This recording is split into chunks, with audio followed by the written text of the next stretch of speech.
ये क्या हुआ? हवा कैसे थम गई? हाँ? लगता है कुछ होने वाला है।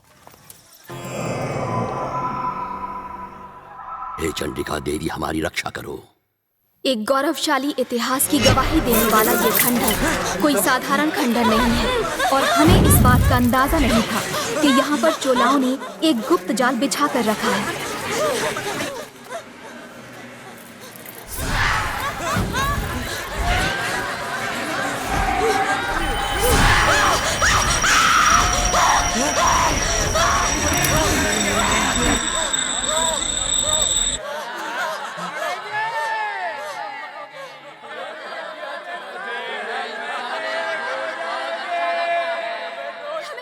जाना चाहिए वरना हम जिंदा नहीं बचेंगे।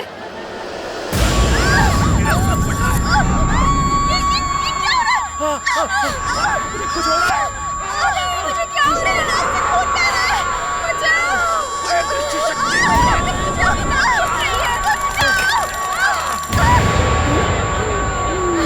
ये कौन चीख रहा है? ये क्या हो रहा है मेरे साथ?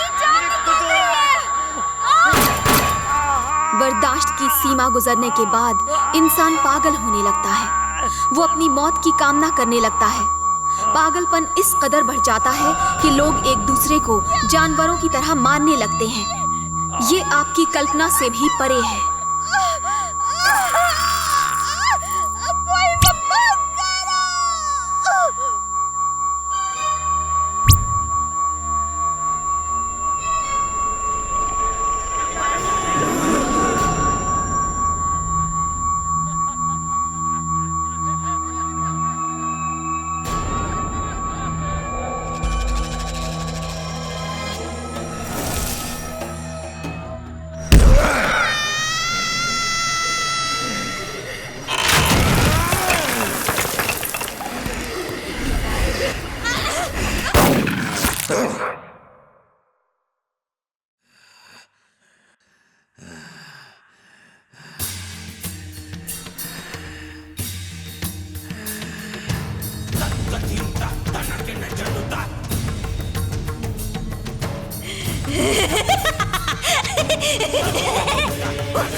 पागलपन की हालत में राजा, अनीता और लावण्य आगे बढ़ते हुए एक गुफा के द्वार तक पहुंचते हैं, जहां उन्हें मिलता है मशाल लिए हुए एक इंसान। हे चंडिका देवी, अंततः तुमने दूसरे दुश्मनों की तरह इन्हें भी हम तक पहुंचा दिया।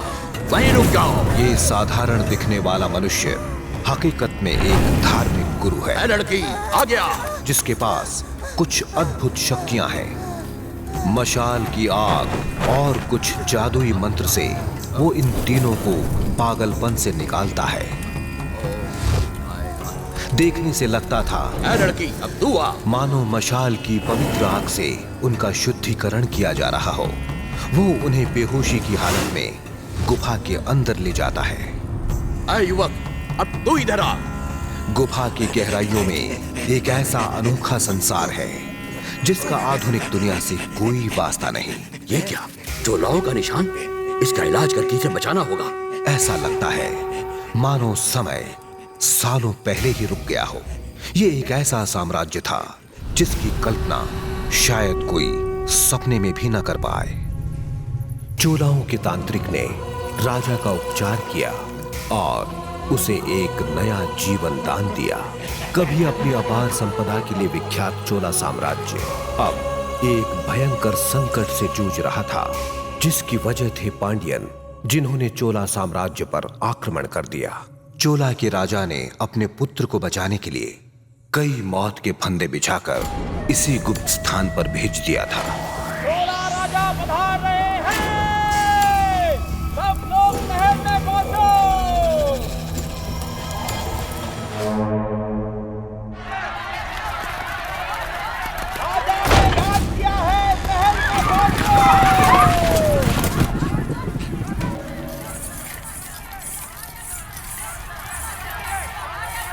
ये है चोलाओं की महारानी, ये है राजकुमारी और राजकुमार।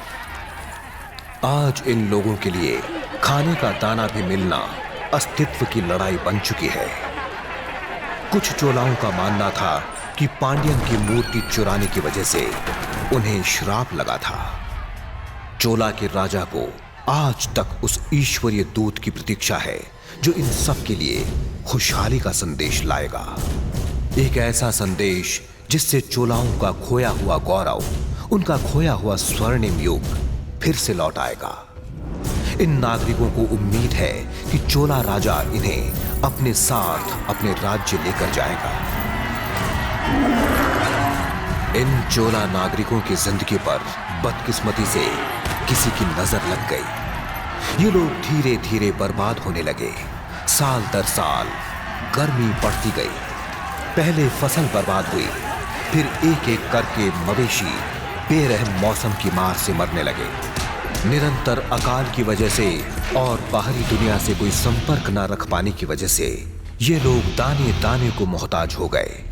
न खाने को रोटी थी, न पीने के लिए पानी, और ना ही तन को ढकने के लिए कपड़ा।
बदलाव नहीं आया। न खाना है न पानी है। कब आएगा हमारी खुशहाली का दूत राजा? तुम तो महल में भोग विलास से रहते हो और तुम्हें कोई नहीं बताता कि हम बाहर क्या क्या मुसीबतें झेलते हैं। तुमने तो कहा था कि दूत के आते ही यहाँ खुशहाली आएगी। अगर किसी दिन यहाँ बगावत हो गई तो उसके जिम्मेदार तुम और तुम्हारा चोला राजवंश होगा।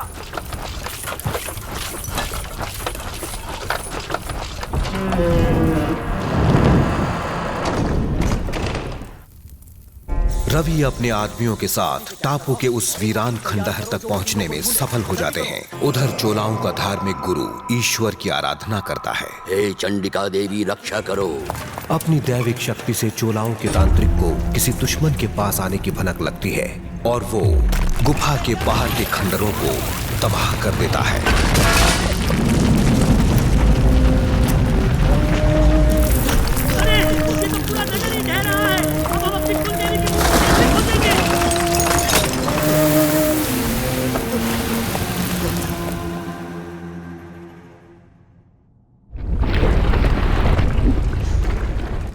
इसकी पीठ पर मैंने शेर का गोदना देखा है। मुझे शक है कहीं ये खुशहाली लाने वाला दूत तो नहीं।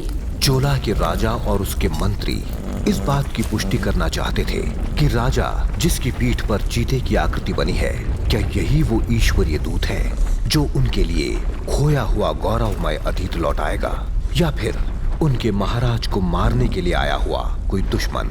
इसे वो औषधि सुंघा जिससे ये सब सच बोल दे। क्या तू चोला राज्य से वापस लौटने का संदेश लाया है?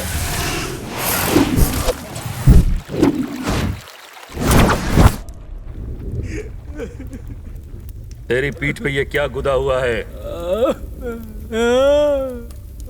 जिसने गोदा उसी से पूछ लो ना। इस समय मुझे बहुत भूख लगी है, कुछ खाने को दे दो। 10 दिन से कुछ नहीं खाया, चूहे पेट में कबड्डी खेल रहे हैं। पहले मुझे अच्छा खाना खिलाओ, मुझे पनीर बिरयानी खानी है। उस औरत को तो मैं छोड़ूंगा नहीं।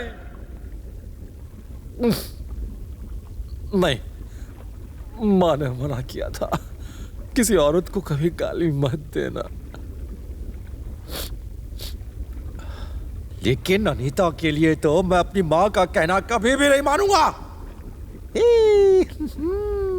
लेकिन लावण्या, हाय हाय हाय हाय, कितनी प्यारी है, कितनी अच्छी है। लेकिन इतनी तकलीफ में भी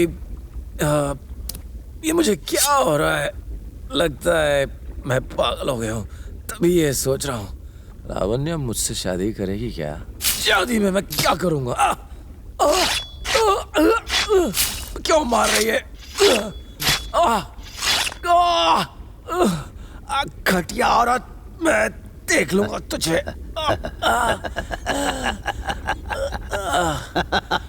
छोड़ूंगा नहीं तुझे। तू इसी दूध की बात कर रहा था? ये पागल हमें अपनी मातृभूमि ले जाएगा, ये पानी बरसाएगा। तू भी इसी की तरह पागल है। खत्म कर दे इसे।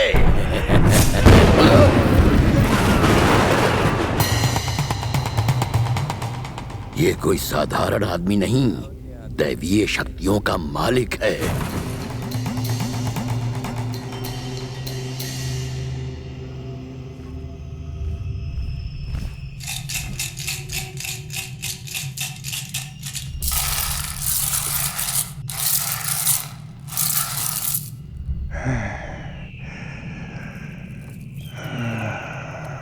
चोलाओं का तांत्रिक अपनी जादुई कौड़ियों से अनीता की असली पहचान और वहां आने का मकसद जानने की कोशिश करता है। ऐ देवी, तू हमें बता, क्या है ये बला? लेकिन कोई सीधा उत्तर न मिल पाने की वजह से वो और झल्ला जाता है। वो उसकी बलि चढ़ाने का फैसला करता है, लेकिन बलि सिर्फ स्वस्थ इंसानों की दी जा सकती थी, इसलिए दोनों को स्वस्थ करना जरूरी था।